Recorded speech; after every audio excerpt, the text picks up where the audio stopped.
Long ago, before roads crossed the mountains, and before villages were filled with houses and lights, there stood a beautiful mountain in the heart of Luzon.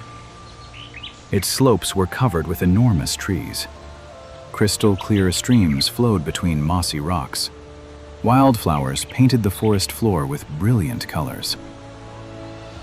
And in the early morning, when golden sunlight touched the mountain peaks, the entire forest seemed to wake up. But there was something about the mountain that made the villagers speak in whispers. One morning, a young farmer named Juan wandered deep into the forest. He was searching for firewood for his family when he heard the gentle sound of water.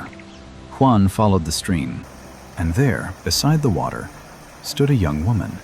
She was gathering wildflowers, as if she had been waiting there all morning. Maria greeted him with a gentle smile. Then she noticed his empty basket. "Are you searching for something?" she asked. "Only firewood," Juan answered. "My family needs it." Maria smiled and pointed toward an old tree. Beneath the old tree, Juan found more firewood than he could carry. He looked back at the young woman, but she was nowhere to be seen. That evening, Juan told his mother about the kind stranger in the forest. His mother listened quietly, then whispered, "Maria Makiling." His mother smiled and looked toward the mountain. "They say Maria Makiling watches over these forests and helps those who truly need her." And soon, the villagers began noticing something wonderful. When someone had little to eat, the forest seemed to provide. But Maria never asked for anything in return. For many years, the village lived peacefully beneath the mountain. But as more people arrived, the village began to grow. And slowly, their needs became wants. Soon, some villagers began taking more from the mountain. More wood, more fruit, more animals. And little by little, the forest began to change. Juan tried to warn them. "Take only what you need," he said. But some villagers only laughed.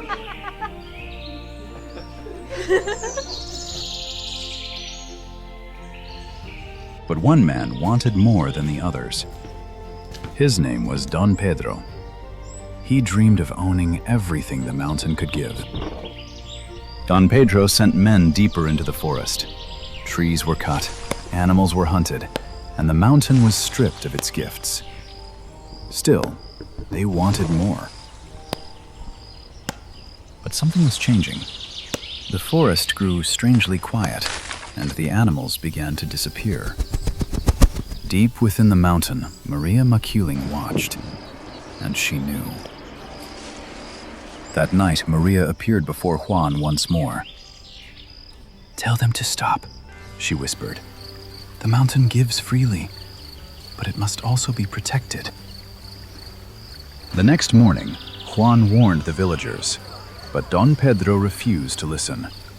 "The mountain has always given us more," he said. The villagers returned to the forest, but this time, the mountain answered. A sudden wind swept through the trees, and everything fell silent. When the silence ended, the villagers found something strange. The trees no longer gave as they once had. But Don Pedro refused to stop.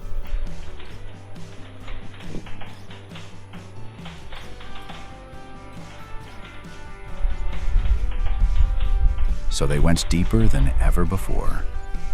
The trees grew older, the path grew darker, and then they heard something moving in the forest. The villagers froze. Then, from among the trees, a woman appeared. It was Maria Makiling, and she had come to warn them. Maria warned Don Pedro to leave the forest alone, but he refused. He believed the mountain belonged to those who could claim it. Don Pedro turned away from Maria. Then the earth began to tremble. The trees shook, and the mountain gave its warning.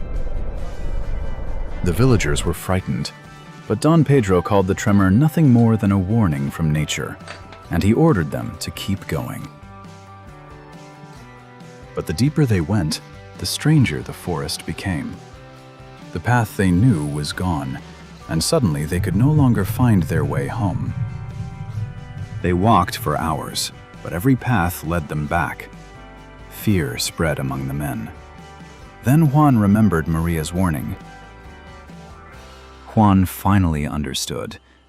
The mountain was protecting itself. He begged them to leave, but Don Pedro had one last idea. Deep inside the mountain, Don Pedro found something precious. His fear disappeared. Once again, he wanted more. Don Pedro ordered his men to take everything they could. But before they could begin, Maria appeared. This time, her voice was firm. Maria gave Don Pedro one final chance, but greed had already taken hold of his heart.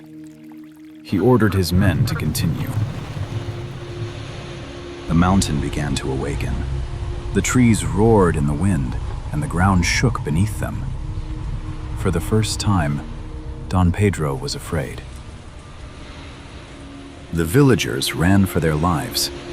In the chaos, Don Pedro was separated from the others, and suddenly, he was alone. Alone in the silent forest, Don Pedro finally saw Maria. She had not come to punish him. She had come to give him one last chance. For a moment, Don Pedro wanted to turn back, but then he remembered the riches he had seen, and greed won once again. Don Pedro returned to the hidden clearing. He reached for its treasures once more. But this time, the mountain refused to give. But Don Pedro would not accept defeat. His fear turned into anger. If the mountain would not give, he would take it. Don Pedro raised his hand against the ancient tree. But before he could strike again, the forest answered. The mountain would not surrender. Maria had seen everything. She stepped from the mist and faced Don Pedro. This time, there was no warning left to give. Then the mountain answered. The earth trembled beneath Don Pedro's feet, and suddenly, he knew he had gone too far. Terrified, Don Pedro tried to escape, but every path led him deeper into the forest. The mountain would not let him go. At last, Don Pedro understood his mistake. He had taken too much from the mountain, and now he begged Maria for forgiveness. Maria forgave him, but she gave him one final lesson. The mountain was never meant to be owned. It was meant to be protected. Don Pedro left the mountain a changed man, but Maria knew the people had forgotten its true value. Slowly, she began to disappear. Years passed, and Maria was never seen again. But the people remembered the mysterious guardian, and her story became a legend. And though Maria was no longer seen, some say she never truly left. For whenever the mountain is threatened, its guardian is still watching. Do you believe Maria Makiling is still watching over the mountain? Tell me in the comments.